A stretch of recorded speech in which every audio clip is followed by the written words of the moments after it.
E baseado naquela tabela, a gente pode seguir, né? A gente tem, são muitas informações na 5419, mas em suma você começa a fazer essas ponderações.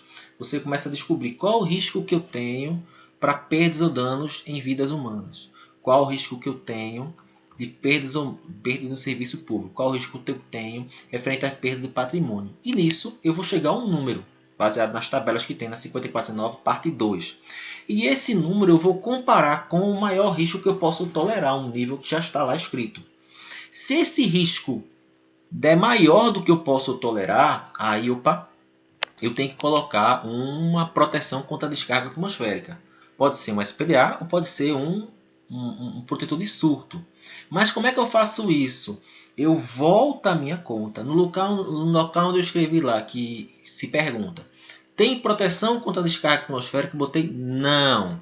Aí ele deu um risco. Não. Agora deixa eu ensaiar. E vou colocar sim, mas eu tenho uma proteção contra a descarga atmosférica de nível 4. Aí eu calculo de novo o meu risco tolerado. Deu maior? Deu. Aí, então tá bom. Então se eu colocar um SPDA de nível 4, de proteção nível 4, eu resolvo meu problema. Mas o número deu maior. Então peraí, então eu vou lá no campinho lá que eu escrevi, que eu disse que eu ia botar um SPDA de nível 4, não é suficiente. Eu vou melhorar o meu SPDA. Deixa eu colocar um SPDA de nível 3. Aí você faz as contas de novo e vê lá. Se o meu R deu menor, pronto, beleza. Então agora eu entendi que eu posso proteger ele com nível 3. Aí eu vou escolher o meu sistema de proteção a nível 3, no nível 3. Essa é a composição que a 5419 apresenta para a gente sobre os tipos de perda. Então é como eu falei para vocês, eu tenho o risco 1 e eu vou trabalhar esse risco 1, perda humana, o risco 2, perda de serviço público, o risco 3, perda do patrimônio, o risco 4, a perda do valor econômico. Na perda de vida humana, eu posso ter danos em seres vivos, dano físico e falha no sistema. Para o serviço público, eu posso ter só o dano físico e a falha no sistema. Para a perda de patrimônio, eu posso ter só um dano físico. E nisso, o meu objetivo é calcular o risco 1, o risco 2, o risco 3 e talvez o risco 4 se eu tiver um valor de perda econômica. E se um desses riscos der menor do que um valor, maior do que um valor pré-estabelecido, aí eu tenho que refazer implementando sistemas de proteção contra a descarga. A tabela de risco tolerável está presente na 5419 parte 2 e ela estabelece isso. Para perda de vida humana, o risco tolerável é 10 a menos 5. Para o L2 é 10 a menos 3 e para a perda de patrimônio é 10 a menos 4. Nossos cálculos para saber se eu vou precisar ou não de descarga atmosférica, eu vou comparar sempre com essas referências que estão escritas na norma. E ela, de maneira facilitada, apresenta também uma figura mostrando como é que deve ser o procedimento para você fazer exatamente isso, essa escolha, né? Então você identifica a estrutura, os tipos de perda que você acha relevante para a estrutura, você vai identificar cada tipo de perda, né? E baseado nessa perda você vai ver, né? Que depois que você fez esse cálculo, você viu que o seu valor deu maior do que a sua referência, você vai ter que fazer alguma proteção. Aí você colocou o SPDA, colocou não, então você vai colocar agora o SPDA e vai avaliar de novo. Se o SPDA não funcionou, você aumenta o nível dele, enfim. Mas você também pode melhorar trabalhando nas medidas de proteção contra surto interna, se elas fizerem efeito de acordo com o tipo de perdas que você está achando que são relevantes à estrutura. E nisso você tenta descobrir qual seria o nível de SPDA necessário ou não para garantir a proteção da estrutura. Definindo qual é deixa eu voltar um pouco aqui. Quando você não atinge o seu valor para dizer que precisa ou não, você vai ter que escolher agora, você vai ter que trabalhar nos tipos de proteção. E aí é por isso que aparece SPDA e medidas de proteção de surto. Elas estão definidas na 54 parte 3, 5419 parte 3, 5419 parte 4, onde a parte 4 trata de falha de sistemas eletrônicos e a parte 3 contra ferimento de seres vivos e danos físicos. Você vai começar a inserir essas medidas de proteção e verificar se o nível de perda, né, o risco de perda, começa a ficar um valor menor do que o tolerável. Mas é testando exatamente, fazendo as explanações da 5419.3, que são nossos SPDA, e a 5419 parte 4, que fala de sistemas eletroeletrônicos. Esse texto é exatamente o que eu já falei, né? Você vai selecionar o risco total. De acordo com o risco total, você vai ter que fazer uma combinação para garantir que o meu risco vai dar menor. Então você está coloca um SPDA nível 4, deu certo, deu não. Mas se eu colocar um nível 3, funciona. Você colocou um nível 3, deu certo. Mas você quer economizar, você não quer colocar um nível 3. Então eu vou fazer o seguinte, eu vou colocar um nível 4 e eu vou colocar uma medida de proteção contra surto, tal. E aí quando você faz as contas, você vê que você pode atingir o seu risco tolerável. Enfim, você vai fazer o projetístico, ele vai identificar os componentes de risco mais críticos e tentar reduzir. De forma, né, que você vai considerar também os aspectos econômicos. Você tem que fazer vamos dizer assim, uma engenharia de maneira econômica. Você realmente vai colocar um cálculo do SPDA, se for de fato necessário. Ou você vai estabelecer outros elementos de proteção que vão culminar em não uso do SPDA. Enfim, só vocês trabalhando com o cálculo de risco que a gente consegue compreender essas idas e vindas. Leia uma 5419, parte 2, que ela tem inclusive 2 exemplos no final da norma. Exatamente um exemplo que você admite que não precisa SPDA, e no segundo que você tem 2 opções de resolver. Uma é colocar um SPDA de nível maior, ou outra é você colocar um SPDA de nível menor e uma proteção contra surto, né? Então é interessante só nesse trabalho. Mas vamos lá. Partindo do princípio que você chegou na conclusão que você precisa de uma proteção contra a descarga atmosférica, né? E precisa de uma proteção contra ao redor da estrutura, você vai trabalhar na 5419 parte 3. É nela que diz exatamente como é que eu protejo ao redor da minha estrutura contra danos físicos, contra lesões. Além disso, a proteção dos seres vivos devido às tensões de toque e de passo devido a esse raio que pode ocorrer na estrutura. E uma proteção interior por conta dos efeitos no exterior de sua estrutura. Primeiro, proteção contra dano físico. Né? Ela fala de duas proteções. Uma é proteção contra dano físico e a outra é a proteção contra tensões de toque e de passo. Então vamos falar em primeiro na proteção contra danos físicos. Vamos lá de novo. Proteção contra danos físicos. O sistema SPDA ele normalmente é composto por 2 tipos. Ou você trata do sistema externo ou do sistema interno. Né? Você tem 2 divisões do sistema de proteção contra descargas atmosféricas. O externo é mais ou menos o que vocês já estão acostumados a ver. Eu tenho o subsistema de captação, que é aquele que vai receber a descarga atmosférica, que pode ser o nosso para-raio de Franklin, está lá no topo. Eu tenho o caminho da descarga atmosférica, que vai dar o caminho da corrente do raio que cai no eletrodo de captação e vai até o aterramento. Então, esse caminho é chamado de subsistema de descida. E para dispersar essa corrente, o meu subsistema de aterramento é que vai fazer este serviço.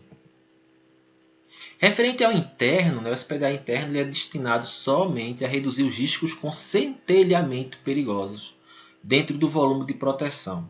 Então você criou o SPDA externo, mas eu posso ter centelhamentos e esses centelhamentos são reduzidos a partir de ligações equipotenciais ou manter uma distância de segurança. Né? Vamos falar isso aqui mais na frente.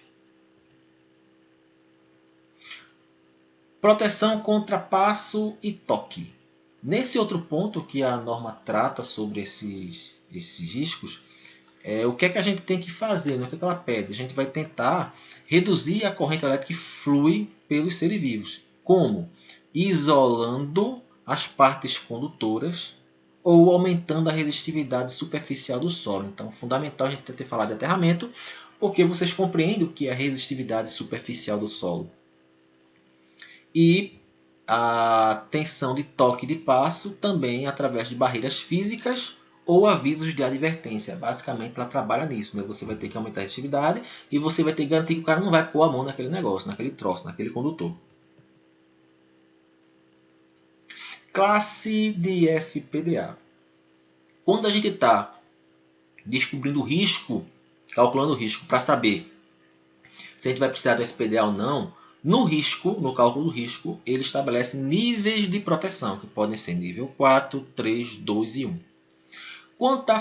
Quanto à característica do SPDA, né, da fabricação do SPDA, do dimensionamento do SPDA, ele já fala na NBR, na parte 3, de classe de SPDA. Mas eles têm o mesmo significado. Nível de proteção 4, classe 4. Nível de proteção 3, classe 3. Nível de proteção 2, classe 2. Nível de proteção classe 1. Então, quando você lê na 5419, parte 3, classes de SPDA, ela está se referindo aos níveis de proteção estabelecidos pela parte 1 e calculados e utilizados na parte 2. São os mesmos, o mesmo sentido, né? Vamos dizer assim, o mesmo sentido.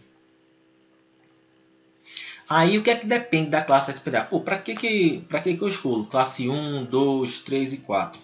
Primeiro é o seguinte. Quando eu defino a classe SPDA, eu sei agora quais são os parâmetros que eu estou considerando pela minha descarga atmosférica. Se você for na parte 1, você vai ver na tabela 3 e 4 os parâmetros que são de acordo com a classe do SPDA. Vamos estudar o raio da esfera rolante, o tamanho da malha e ângulo de proteção, que são os elementos de captação que a gente vai estudar. E esses elementos eles vão variar de acordo com a classe do SPDA, classe 4, 3, 2 ou 1. Sabendo que a classe 4 é a classe mais light, vamos dizer assim, que de menos proteção. E a classe 1 é que garante a proteção, a proteção máxima possível. Vai influenciar na distância de segurança contra centelhamento e no comprimento mínimo dos eletrodos de terra. A gente estudou sobre aterramento e estudou sobre eletrodos de terra. E a norma, a 5419, ela estabelece comprimentos mínimos que deve ter o eletrodo de terra. E esses comprimentos mínimos são exatamente em função das classes do SPDA. Porém, tem coisas que não dependem daquela classe. Equipotencialização. Pode ser a classe que for, você tem que fazer a equipotensão do jeito que está escrito na norma. Espessura mínima de placas e tubulações metálicas no sistema de captação. Isso quer dizer o seguinte, eu, por exemplo, eu posso usar elementos de SPDA naturais. É assim, é a estrutura. Eu tenho uma telha metálica, uma espessura mínima tal. Então eu posso usar ela como um captor. Eu tenho a descida, uma estrutura metálica do prédio. Eu posso usar como captor, desde que eu siga essas informações. E independe da classe do SPDA. Os materiais que é feito SPDA e as configurações de dimensionamentos mínimos de descidas eletrodos eu também não mexo. Então independe, a bitola mínima, o eletrodo, a dimensão mínima dos captores, enfim, tudo isso que está definido não depende da classe do SPDA. Subsistemas. O SPDA externo ele tem 3 subsistemas. O subsistema de captação, que é o cara que vai estar lá em contato direto com a descarga atmosférica, o cara que vai estar lá em cima, é o sistema de captação, subsistema de captação. Eu tenho um subsistema de descida, que é aqueles elementos do condutores que podem ser expostos ou não, mas eles vão permitir a continuidade entre o captor e o sistema de aterramento, o subsistema de aterramento.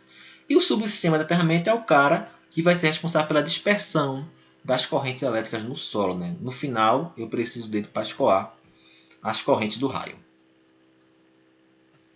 Para a gente visualizar esses subsistemas, né, essa figura mostra o captor, né, um captor de Franklin, mas poderia ser uma malha de Franklin, poderia ser um eletrodo, enfim, é o cara que vai ter o contato direto com o raio. Depois eu tenho que ter um condutor, um elemento, um caminho para levar o raio, a corrente do raio, até a Terra.